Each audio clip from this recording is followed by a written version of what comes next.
മാർവാടികളുടെ ധനാകർഷണ technique ഒട്ടും വലിച്ചു നീട്ടാതെ നേരെ ആ ടെക്നിക്കിലേക്ക് പോകാം. ഒരു പക്ഷേ പെട്ടെന്ന് കേൾക്കുമ്പോൾ ചിലർക്കൊക്കെ അറിയാവുന്നതായിരിക്കാം, പക്ഷെ അതറിയാത്തവർക്ക് ആദ്യം കേൾക്കുമ്പോൾ ഒരു അന്ധവിശ്വാസ ടെക്നിക്ക് പോലെ തോന്നിയേക്കാം. ഈ ടെക്നിക്ക് പറഞ്ഞതിന് ശേഷം അതിന്റെ മനഃശാസ്ത്ര വശവും പറയാം. അതുപോലെ തന്നെ ഒരുപക്ഷെ അതിൽ നിന്ന് മതവിശ്വാസം മാറ്റി മറ്റു മതവിശ്വാസികൾക്കും സയന്റിഫിക് ടെക്നിക്കുകൾ മാത്രം ഫോളോ ചെയ്യാൻ ആഗ്രഹിക്കുന്നവർക്കും ചെയ്യാൻ കഴിയുന്ന രീതിയിലും അത് പറഞ്ഞു തരികയും ചെയ്യാം. മാർവാടി ഗൃഹനാഥൻ തന്നെ. മാർവാടികൾ പ്രത്യേകമായും ഗൃഹനാഥൻ തന്നെ, ഗൃഹനാഥകൾക്കും ചെയ്യാം. മാർവാടി ഗൃഹനാഥൻ രാവിലെ 6:30 മുൻപ്, അതായത് സൂര്യോദയത്തിന്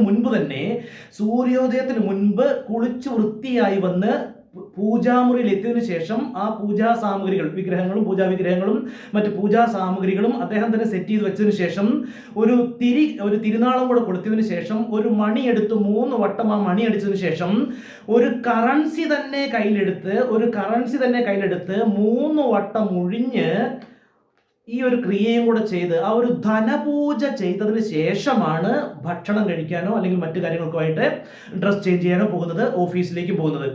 ആ ഓഫീസിൽ അവരുടെ സ്വന്തം ബിസിനസ് ആണെങ്കിൽ ആ ബിസിനസ് സ്ഥാപനത്തിൽ പോയി അവിടെയും ഉണ്ടാവും ഒരു ചെറിയൊരു പൂജാ സെറ്റപ്പ്. ആ ഒരു അദ്ദേഹം ഇരിക്കുന്ന ചെയറിന്റെ മുന്നിലോ ബാക്കിലോ ആയിട്ട് അതിന് തൊട്ടടുത്ത് തന്നെ ഒരു സെറ്റപ്പ് ഉണ്ടാകും. അവിടെയും പോയി ഒരിക്കൽ കൂടെ, ചിലപ്പോഴെങ്കിലും, എല്ലാ ഓഫീസുകളിലുമല്ല, അതല്ലെങ്കിൽ അവരെ ഇരിക്കുമ്പോൾ ചെറിയൊരു മനസ്സിലെങ്കിലും ആ ഒരു ധനപൂജ ചെയ്തിട്ടാണ് അവരുടെ അന്നത്തെ ദിവസത്തിലേക്ക് കടക്കുന്നത്.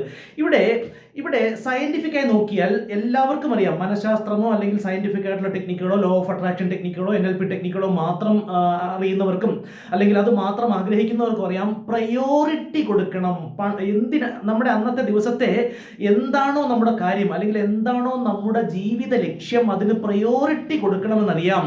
ഇവിടെ നമുക്ക് ആ പ്രയോറിറ്റി കൊടുക്കണമെന്നുള്ള അറിയാം, അത് നമ്മുടെ ചിന്തകളിലുമുണ്ട്. പക്ഷെ ഇവിടെ ശക്തമായൊരു സിഗ്നൽ തന്നെ, രാവിലെ എണീറ്റ് ആദ്യത്തെ പരിപാടി തന്നെ ധനപൂജയാണ്. അതായത് ഞാൻ പണത്തിന് പ്രയോറിറ്റി കൊടുക്കുന്നു എന്നുള്ളൊരു സിഗ്നൽ. ഒരുപക്ഷെ ഈ ക്രിയ കാണുമ്പോൾ ഒരു അമേരിക്കൻ മനഃശാസ്ത്രജ്ഞൻ പറഞ്ഞേക്കാം അന്ധവിശ്വാസ ടെക്നിക്ക് എന്നുള്ളത്. പക്ഷേ ഇതിന് തൊട്ടു മുൻപിലത്തെ ഇന്നലെ അപ്ലോഡ് ചെയ്ത വീഡിയോയിൽ പറഞ്ഞിരിക്കുന്നത് പോലെ അറേബ്യൻ ടെക്നിക്കുകൾ, അറബികളുടെ ധനാകർഷണ മന്ത്രം എന്ന ആ ഒരു വീഡിയോയിൽ പറയുന്നത് പോലെ മനുഷ്യന്റെ ഭാഷ വേറെ, ബ്രെയിനിന്റെ ഭാഷ വേറെ. അതിന് ഈ വീഡിയോയിൽ വലിച്ചു നീട്ടുന്നില്ല, വിശദീകരിക്കുന്നില്ല. ഏതായാലും കേൾക്കുമ്പോൾ തന്നെ മനസ്സിലാകും അത് ഈ മാർവാടിയുടെ ബ്രെയിനിന്റെ ലാംഗ്വേജ് ആയി മാറുന്നു. ഞാനത് ആ പ്രയോറിറ്റി കൊടുക്കുന്നു എന്ന് ചിന്തിക്കുന്നതിന് തുല്യമോ അതിലപ്പുറമോ ആണ്. ഇതൊരു സൈക്കോ സെൻസറി ടെക്നിക്ക് കൂടെ ആയി മാറുന്നു. ഒരു കറൻസി തന്നെ എന്താണോ അദ്ദേഹത്തിന്റെ അന്നത്തെ പ്രവർത്തനങ്ങളുടെ ലക്ഷ്യം, ആ ലക്ഷ്യം തന്നെ കയ്യിൽ പിടിച്ചുകൊണ്ട് ഒരു ക്രിയ ചെയ്യുമ്പോൾ അത് ബ്രെയിനിലേക്കുള്ള ഒരു ശക്തമായ സന്ദേശമായി മാറുന്നു. ഇന്നത്തെ ദിവസം ഞാൻ ഏറ്റവും പ്രയോറിറ്റി നൽകുന്നത് പണത്തിനാണ് എന്നുള്ളൊരു ഒരു പ്രയോറിറ്റി, ആ ഒരു മുൻഗണന കൊടുക്കുകയാണ് ചെയ്യുന്നത്. ഇത് നമുക്കെല്ലാവർക്കും അറിയാം. പക്ഷേ ആ ഒരു അറിവിനേക്കാളും അതൊരു ടെക്നിക്കാക്കി ചെയ്യുമ്പോൾ അത് 10 മടങ്ങോ അതിനപ്പുറമോ ഒക്കെ 1000 മടങ്ങോ ശക്തമായ ഒരു സന്ദേശമായി മാറുന്നു. രാവിലെ ഒരു സിമ്പിൾ ടെക്നിക്കിലൂടെ, ഒരു ഒറ്റ മിനിറ്റ് കൊണ്ട്, 1 മിനിറ്റിൽ താഴെയുള്ള ഒരു ടെക്നിക്ക് കൊണ്ട് തന്നെ എല്ലാ ദിവസവും എവ്രിഡേ രാവിലെ എണീറ്റു എന്നുള്ള ഈ ഒരു ടെക്നിക്ക് ചെയ്യുന്നതുകൊണ്ട് തന്നെ ആ ഒരു ശക്തമായ സന്ദേശം ബ്രെയിനിലേക്ക് കൊടുക്കുകയാണ്. ഇതാണ് ഞാൻ പ്രധാനമായും പറയാൻ ഉദ്ദേശിച്ച ടെക്നിക്ക്. പക്ഷേ മാർവാടികൾ ചില അനുബന്ധ ടെക്നിക്കുകളോട് ചെയ്യാറുണ്ട്. അതുകൊണ്ട് ജസ്റ്റ് ഒന്ന് അറിഞ്ഞിരുന്നോളൂ. അത് ചെയ്യേണ്ടവർക്ക് ചെയ്യാൻ എല്ലാവർക്കും സാധിച്ചുകൊള്ളണമെന്നില്ല. അതിനുശേഷം അവർ ആ സ്വന്തം ബിസിനസ് സ്ഥാപനമൊക്കെ ആണെങ്കിൽ അവർ ആ സ്ഥാപനത്തിലെ ആ മേശവലിപ്പ് തുറന്നു വെച്ച്, എല്ലാ സന്ദർഭങ്ങളിലും അല്ല, സമയം കിട്ടുന്ന സന്ദർഭങ്ങളിലൊക്കെ അവർ ആ മേശവലിപ്പ് തുറന്നു വെച്ച് ആ കറൻസിയിൽ ഇങ്ങനെ തലോടിക്കൊണ്ടിരിക്കും. ചില സന്ദർഭങ്ങളിൽ അതിനും സാധിക്കാത്തൊരു സന്ദർഭമാണ്, ആളുകൾ കൂടുതൽ ഷോപ്പിലുണ്ട്, ആളുകൾ ശ്രദ്ധിക്കുന്നു എന്ന് കണ്ടാൽ അവർ ജസ്റ്റ് വെറുതെ കറൻസി എടുത്ത് എണ്ണിക്കൊണ്ടിരിക്കും. നിങ്ങൾക്ക് അത് ചിലയിടങ്ങളിലെങ്കിലും കണ്ടിട്ടുണ്ടാകാം. മുതിർന്ന മാർവാടികളാണെങ്കിൽ വെറുതെ കറൻസി എടുത്ത് എണ്ണിക്കൊണ്ടിരിക്കും. ഇതിൻ്റെയൊക്കെ പിന്നിലെ മറ്റൊരു സയൻസ് എന്താണെന്നാൽ, അതും നമുക്ക് ആദ്യം കേൾക്കുമ്പോൾ അന്ധവിശ്വാസം എന്നൊക്കെ വേണമെങ്കിൽ പറയാം. പക്ഷെ അതെങ്ങനെ സയൻസായി മാറുന്നു എന്നുകൂടെ നമുക്ക് നോക്കാം, അതിനുശേഷം കാണാം. അതായത് മാർവാടികൾ ധനത്തിനെ, കറൻസിയെ ലക്ഷ്മിയായി കാണുന്നു, ലക്ഷ്മി ദേവിയായി കാണുന്നു. അതുകൊണ്ടുണ്ടാകുന്ന പ്രത്യേകത എന്തെന്നാൽ, ഇന്ത്യയിലെ മറ്റു ഹൈന്ദവ ആളുകൾക്കും അറിയാം, ലക്ഷ്മിയാണെന്ന് കേട്ടിട്ടുണ്ട്. ആ ഒരു അറിവ് പോരാ, ഈ ഒരു തിരിച്ചറിവ് വേണം. ആ കേട്ടിട്ടുള്ളവരും പലപ്പോഴും പണത്തെ പുലഭ്യം പറയാറുണ്ട്. പണം പുല്ലടേ, അത് നമുക്കില്ലടേ, പണം കൊണ്ട് എന്തുണ്ടാക്കാനാ തുടങ്ങിയ പല ഡയലോഗുകൾ പറയാറുണ്ട്, പരിഹാസ രൂപേണയോ സീരിയസ് ആയോ അല്ലാതെയോ ഒക്കെ. പക്ഷേ ഇത് ലക്ഷ്മിയാണെന്ന് ഒരിക്കൽ തിരിച്ചറിഞ്ഞാൽ, നിങ്ങളിൽ ആരെങ്കിലും ഒരാൾ ഒരു ഹിന്ദുമത വിശ്വാസിയാണെന്ന് അവകാശപ്പെടുന്നുവെങ്കിൽ ഇപ്പോൾ ഇത് കേൾക്കുന്ന നിമിഷം അതൊരു തിരിച്ചറിവായി മാറുകയും, നിങ്ങളിൽ ആരെങ്കിലും ഒരാൾ ഹിന്ദുമത വിശ്വാസിയാണ് എങ്കിൽ ഇനി ഈ നിമിഷം മുതൽ നിങ്ങൾക്ക് തമാശയ്ക്ക് പോലും കളിയാക്കാനോ പുലഭ്യം പറയാനോ പണം പുല്ലടേ എന്നോ അത്തരം വാചകങ്ങൾ പറയാനോ കഴിയില്ല. എന്തുകൊണ്ടാണ്? ഹിന്ദുമത വിശ്വാസിയാണ് എങ്കിൽ ഇത് സാക്ഷാത് ലക്ഷ്മി ദേവിയായി തന്നെയാണ് ഹൈന്ദവ സങ്കല്പം. മാർവാടികൾ അത് തിരിച്ചറിഞ്ഞ് പാലിക്കുന്നു. അതായത് ഇതൊരിക്കൽ തിരിച്ചറിഞ്ഞ് കഴിഞ്ഞാൽ പിന്നെ നിങ്ങളൊരു ഹിന്ദുമത വിശ്വാസിയാണ് എങ്കിൽ ക്ഷേത്രത്തിലെ ദേവി പ്രതിഷ്ഠയെ എങ്ങനെ കാണുമോ അങ്ങനെ വേണ്ടി വരും കാണാൻ. അതിന്റെ മനഃശാസ്ത്രവശം അങ്ങനെ കാണുമ്പോൾ അതൊരു പക്ഷേ എന്തോ, ഞാനും സയന്റിഫിക് ടെമ്പർ തന്നെയാണ് പ്രോത്സാഹിപ്പിക്കാൻ ആഗ്രഹിക്കുക. പക്ഷെ പലപ്പോഴും സയന്റിഫിക് ടെക്നിക്കുകൾ ചെയ്യുന്നതിനേക്കാൾ മതവിശ്വാസികൾക്ക് അവരുടെ മതവിശ്വാസം കൂടെ മിക്സ് ചെയ്യുമ്പോൾ ഉണ്ടാകുന്ന ഒരു ഫീൽ, ആ ഒരു തീവ്രത അത് 10 മടങ്ങായിരിക്കും. വെറുതെ ഒരു മനഃശാസ്ത്ര ടെക്നിക്ക് എടുത്തിട്ട് I feel I am rich അല്ലെങ്കിൽ I am rich, I am earning money എന്നൊക്കെയുള്ള വാചകങ്ങൾ പറയുന്നത് തീർച്ചയായിട്ടും നല്ലത് തന്നെയാണ്. അതാണ് സയന്റിഫിക്കും. പക്ഷെ അതിനേക്കാൾ ഒരു പടി കൂടെ ആ മനുഷ്യർ അവരുടെ മതവിശ്വാസം മിക്സ് ചെയ്യുമ്പോൾ അതിന്റെ ഇന്റൻസിറ്റി, അതിന്റെ തീവ്രത 10 മടങ്ങ് വർദ്ധിക്കുന്നു എന്നുള്ളത് നമുക്ക് സത്യസന്ധമായി ചിന്തിച്ചാൽ മനസ്സിലാക്കാം. തള്ളേണ്ടത് തള്ളുക, കൊള്ളേണ്ടത് കൊള്ളുക. ഇനി അന്ധവിശ്വാസം എന്ന് പറഞ്ഞാൽ ഞാൻ അതിൽ തർക്കിക്കാനില്ല. പക്ഷെ അതിന്റെ പിന്നിലെ ആ ഒരു ന്യൂറോ ലിംഗ്വിസ്റ്റിക് പ്രോഗ്രാമിംഗ് മനസ്സിലാക്കിയാൽ നമുക്ക് ആവശ്യമുള്ള രീതിയിൽ അതിനെ മാറ്റിയെടുക്കാൻ കഴിയും. ഏതായാലും മാർവാടികൾക്ക് എങ്ങനെയാണ് ഈ മതപരമായ ആചാരപ്രകാരമുള്ള ഈ ടെക്നിക്ക് സയന്റിഫിക് ടെക്നിക്കുകളെക്കാൾ കൂടുതൽ അവർക്ക് ഫലം ചെയ്യുന്നത് എന്നുള്ളതൊന്ന് വ്യക്തമായി മനസ്സിലാക്കിക്കോളൂ. സയന്റിഫിക് ടെക്നിക്കുകൾ ചെയ്യുന്ന ഏതെങ്കിലും NLP ലോ ഓഫ് അട്രാക്ഷൻ മണി ടെക്നിക്കുകൾ ചെയ്യുന്നത് ആണ് തീർച്ചയായിട്ടും നല്ലത്. പക്ഷെ അത്തരം കാര്യങ്ങൾ അനുവർത്തിക്കുന്നവർക്ക് ഒരുപക്ഷെ എപ്പോഴെങ്കിലും ഒരു തട്ടുകേട് വന്ന് വീണു പോയാൽ ഒരുപക്ഷെ കറൻസിയെ പോലും ഈ ചുള കൊണ്ട് എന്തുണ്ടാക്കാനായെന്ന് ഒരു പുലഭ്യം ഒരിക്കലെങ്കിലും പറയാനുള്ള സാധ്യതയുണ്ട്. പക്ഷെ മാർവാടിയെ സംബന്ധിച്ച് അത് ആയുസ്സിൽ ഒരിക്കൽ പോലും സംഭവിക്കില്ല. കാരണം അത് അവരുടെ രൂഢമൂലമായ മതവിശ്വാസമായതുകൊണ്ട് അവർ അത് ലക്ഷ്മിയായി കാണുന്നത് കൊണ്ട് എത്ര തട്ടുകേട് വന്നാലും എന്തെല്ലാം തടസ്സങ്ങൾ വന്നാലും അവർ ഒരിക്കൽ പോലും പണത്തെ പുലഭ്യം പറയില്ല. അതായത് ഇവിടെ ലക്ഷ്യം പണമാണെന്ന് മനസ്സിലാക്കുക. ലക്ഷ്യബോധം എന്ന് എല്ലാവർക്കും അറിയാം. എല്ലാവരും മിക്കവാറും ദിവസങ്ങളിൽ രാവിലെ എണീറ്റ് അവനവന്റെ ഡ്യൂട്ടി, അത് എന്ത് തന്നെ ആവട്ടെ, ബിസിനസ് ആവട്ടെ, ജോലി ആവട്ടെ, അതിലേക്ക് പോകുമ്പോൾ അന്നത്തെ ആ പ്രവർത്തനങ്ങളുടെ ലക്ഷ്യം പണമാണെന്ന് പലപ്പോഴും സാധാരണക്കാരുടെ മൈൻഡിൽ നിന്ന് പോകുന്നു. പക്ഷെ ഈ ഒരു ടെക്നിക്ക് അനുവർത്തിക്കുന്ന മാർവാടിയുടെ മൈൻഡിൽ നിന്നത് പോകുന്നതേ ഇല്ല. രാവിലെ എന്നിട്ട് അദ്ദേഹം പണമാണ് പ്രയോറിറ്റി എന്ന് നേരെ ബ്രെയിനിലേക്ക് സിഗ്നൽ കൊടുക്കുന്നു. ആ ക്യാഷ് കൗണ്ട് ഇരിക്കുമ്പോഴൊക്കെ ചെയ്യുന്നു. അത് എല്ലായ്പ്പോഴും ചെയ്യാൻ കഴിഞ്ഞോളണമെന്നില്ല. പക്ഷെ എങ്കിലും ആ രാവിലത്തെ ടെക്നിക്ക് എങ്കിലും അത് വീണ്ടും ഒന്ന് ആവർത്തിക്കുകയാണ്.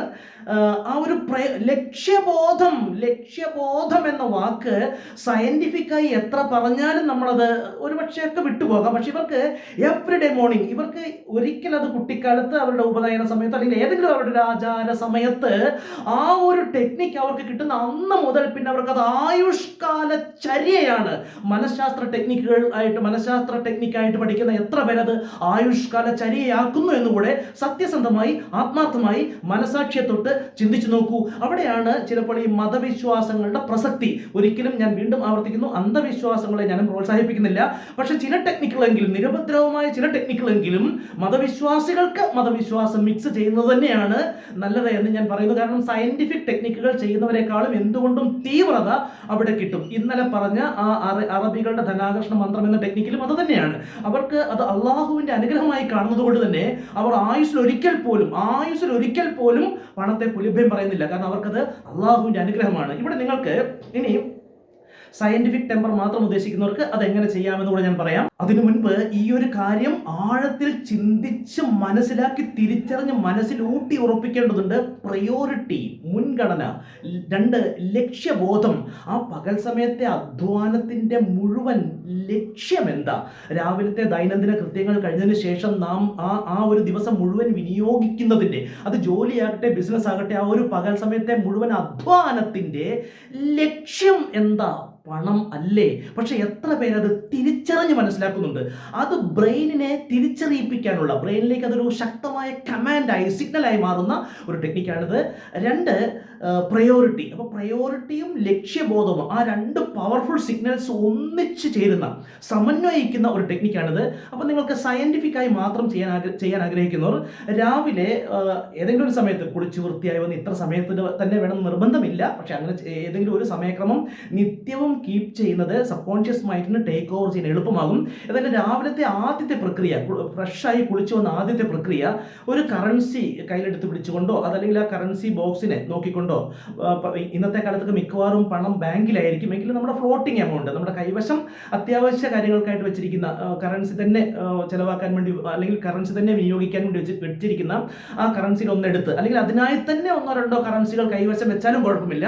ആ ഒരു കറൻസി കയ്യിലെടുത്ത് വെച്ചുകൊണ്ട് രഹസ്യമായിട്ട് ഇനി മറ്റാരെങ്കിലും കാണും ബുദ്ധിമുട്ടുണ്ടോ എന്നുണ്ടെങ്കിൽ ജസ്റ്റ് ആ കറൻസി കയ്യിലെടുത്ത് പിടിച്ചുകൊണ്ട് ഇന്നത്തെ ദിവസം എൻ്റെ മുൻഗണന, എൻ്റെ ഇന്നത്തെ എല്ലാ പകൽ സമയത്ത് അധ്വാനവും അതിൻ്റെ ലക്ഷ്യം പണമാണെന്ന് ഞാൻ തിരിച്ചറിയുന്നു. ഞാൻ ഇന്നത്തെ ദിവസത്തെ ലക്ഷ്യമായി ആ മാർഗം, നമ്മുടെ അന്നത്തെ ദിവസത്തെ പ്രവർത്തനങ്ങൾ എന്ന് പറയുന്നത് മാർഗമാണ്. മാർഗബോധവും വേണം. അതേക്കുറിച്ച് മറ്റൊരു വീഡിയോ ചെയ്യാം, അല്ലെങ്കിൽ ഇത് വീണ്ടും ഒരുപാട് ലെങ്തി ആയി പോകും. അപ്പോൾ ആ ലക്ഷ്യബോധം, ഇന്നത്തെ എൻ്റെ പ്രവർത്തനങ്ങളുടെ ലക്ഷ്യം പണമാണെന്ന് ഞാൻ തിരിച്ചറിയുന്നു.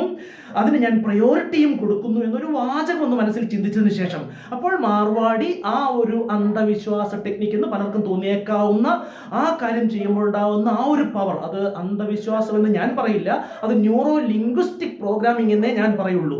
നമ്മൾ പറയുന്ന ഈ സയന്റിഫിക് ലാംഗ്വേജ് മാത്രമേ ശരിയാകൂ എന്ന് നിർബന്ധം പിടിക്കുന്നതിൽ അർത്ഥമില്ല. നിരുപദ്രവമായ എല്ലാ ലാംഗ്വേജുകളും നല്ലത് തന്നെയെന്നാണ് ഞാൻ പറയുക. അത് അറേബ്യൻ ടെക്നിക്കാകട്ടെ, മാർവാടി ടെക്നിക്കാകട്ടെ, ബോറി ടെക്നിക്കാകട്ടെ, അങ്ങനെ ലോകത്ത് ആയിരക്കണക്കിന് ടെക്നിക്കുകളുണ്ട്.